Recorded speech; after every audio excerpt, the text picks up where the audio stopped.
is the Lord. And another name for the Lord is Jesus. Let me hear you shout Jesus again.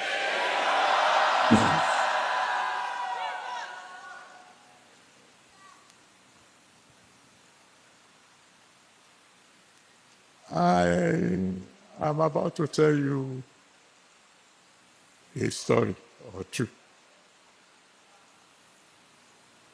And I'm saying it with all humility, but I'm saying it because it is the truth. When we talk about the shade, the protection of God over you,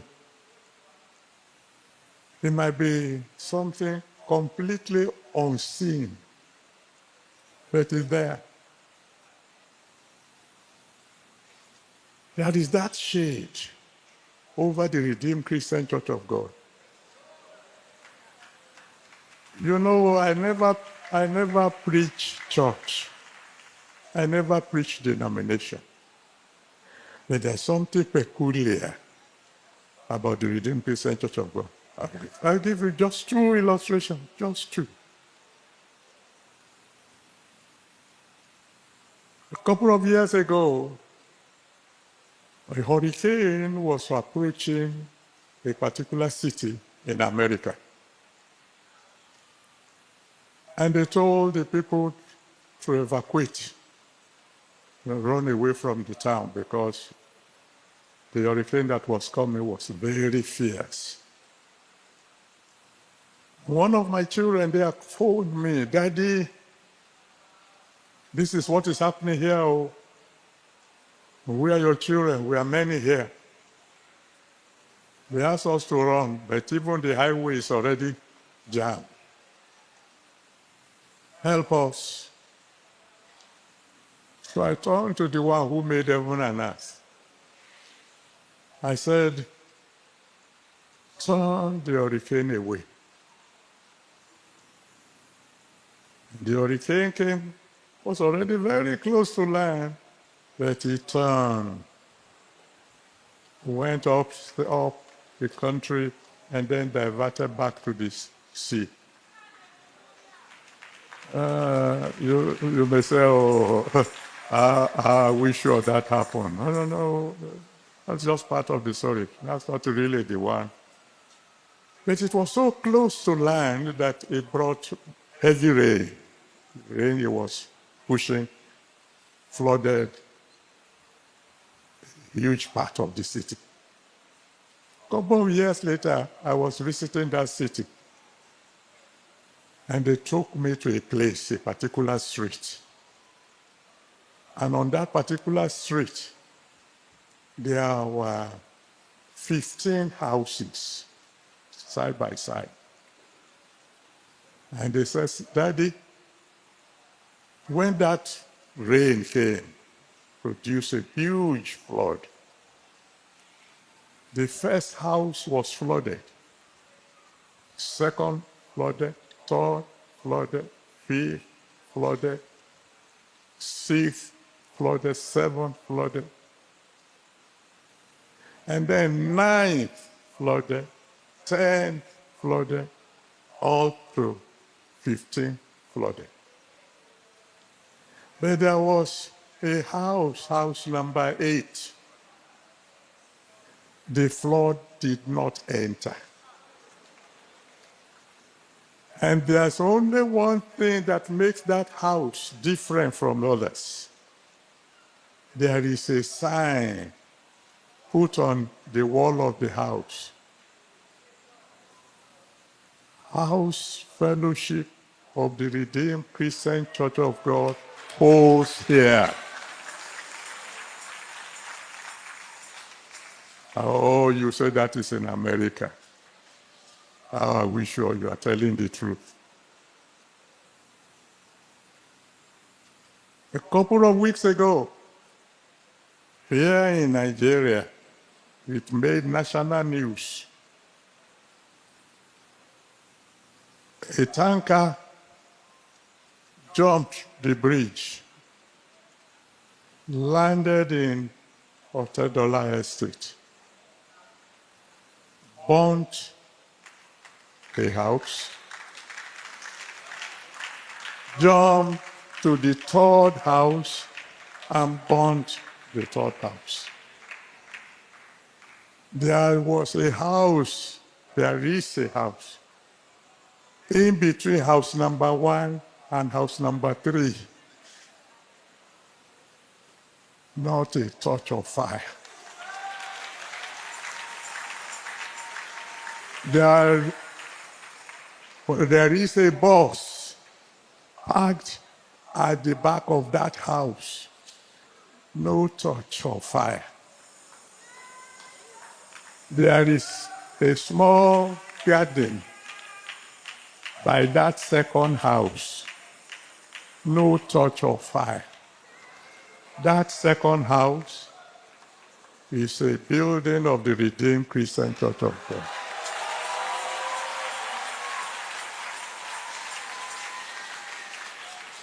Those of you who are living in Lagos, you can go there and find out.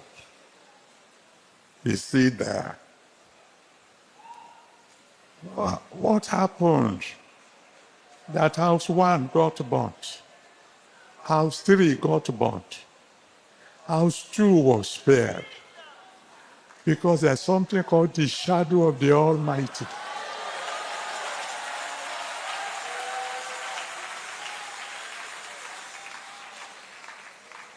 Beloved,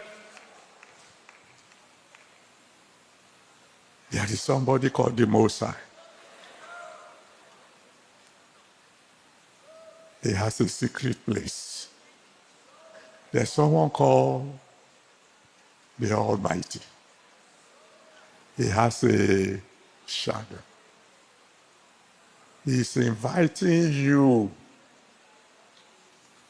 to become one of his children. So that wherever you go, it doesn't matter what the enemy may try, the shadow will protect you from all evil. Forgive me.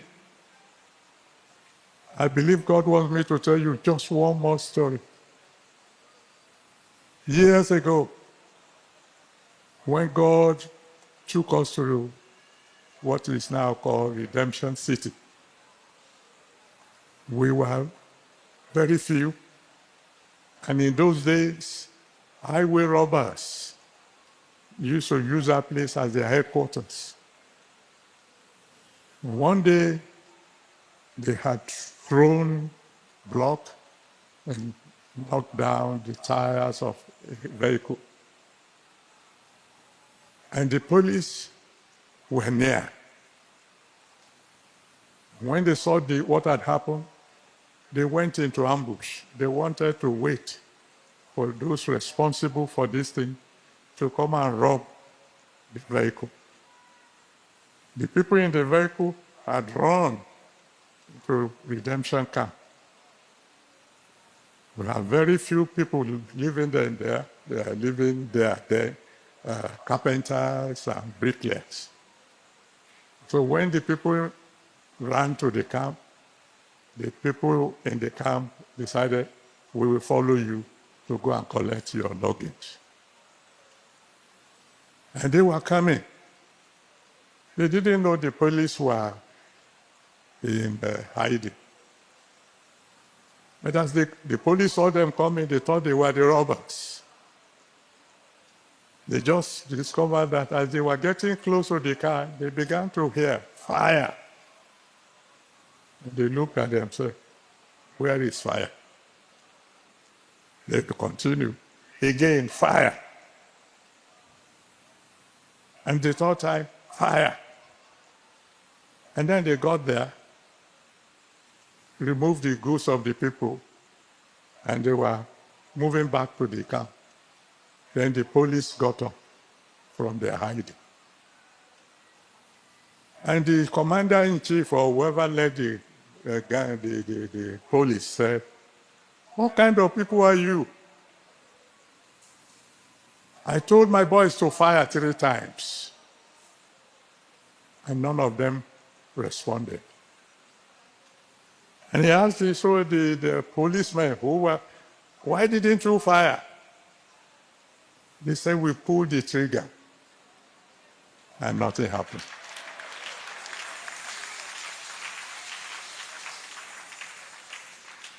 I am not preaching church. I am preaching Jesus Christ. That Jesus Christ is asking you, come to me, so that wherever you go, my shadow will be there. We are living in dangerous times. The Bible says horses are made for the days of battle, but safety is of the Lord. So if you have not surrendered your life to Jesus Christ, I beg you, come now. Come and surrender to Jesus Christ. Come and live the rest of your life under the shadow of the Almighty. I'm calling you now. I will count only from 1 to 10. If by the time I say 10, you are not already standing before the altar, I will round up the service and you have been given the chance.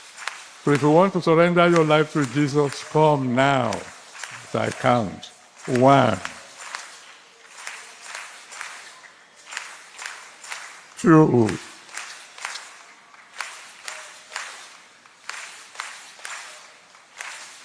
3.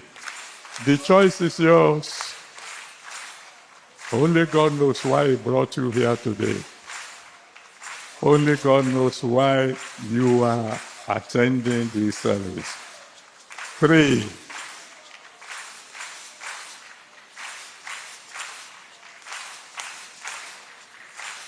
4.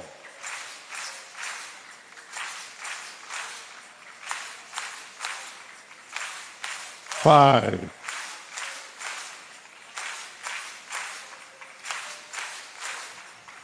6.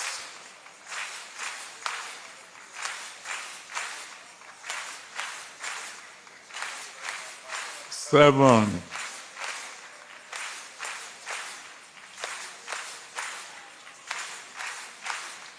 'Hurry up if you are coming. The choice is yours. This thing is not left to your friends. Your decision today might determine whether you still be alive by this time next month. 8.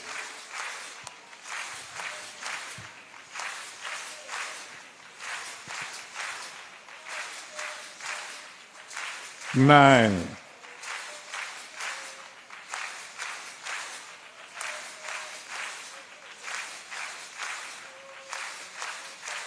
'Hurry up.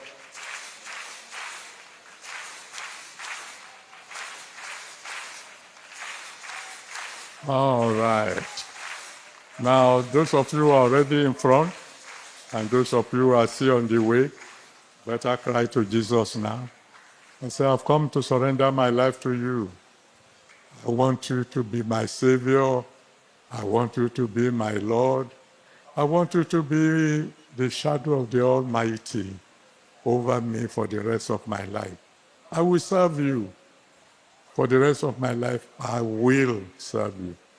Go ahead, call on Him, and He will save your soul. The rest of us, shall we please stretch our hands towards these people and pray that the one who saved our souls will save their own souls also. Go ahead, pray for them. Pray for them.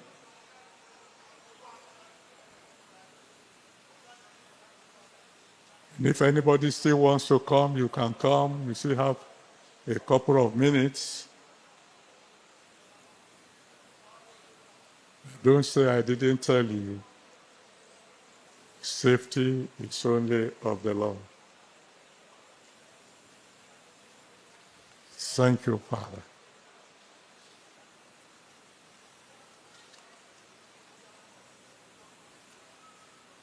In Jesus' mighty name, we have prayed. My Father, my God, I want to bless your holy name. I want to thank you for your word. And I want to thank you for those who have come forward to surrender their lives to you. Father, please receive them in Jesus' name. Forgive all their sins. Wash them clean with your blood. Save their souls today. Receive them into the family of God. Write their names in the book of life. And anytime they cry unto you, please answer their prayer by fire. And I pray that they will serve you to the very end. In Jesus' mighty name we have prayed. Amen. Praise the Lord. I want to rejoice with those of you who have surrendered your life to Jesus today. I want to promise you from now I'll be praying for you. And I can assure you, He will continue to be with you. And I pray you will never backslide. Now, before the counselors take you away, I want you to be part of the prayer I'm about to pray now. Every one of us, can we please stand and shout hallelujah?